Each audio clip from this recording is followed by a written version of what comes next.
Magluto po tayo ng sarili nating ulam. Naglagay na ako ng mantika at sibuyas. Unahin natin igisa yung carrots at potato.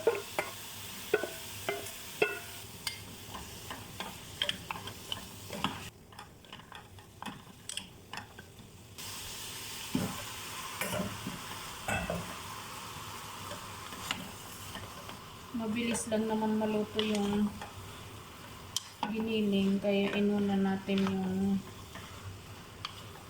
carrots at potato. Lagyan natin ng asin, paminta, haluin.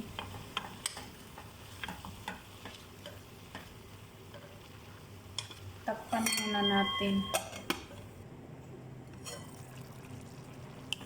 Hindi na ako naglagay ng tubig. Kusa na siya nagtubig.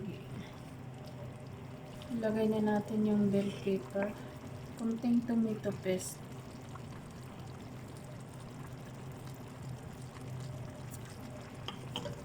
Haluin. Maglalagay ako ng bitsin. Mix ulit.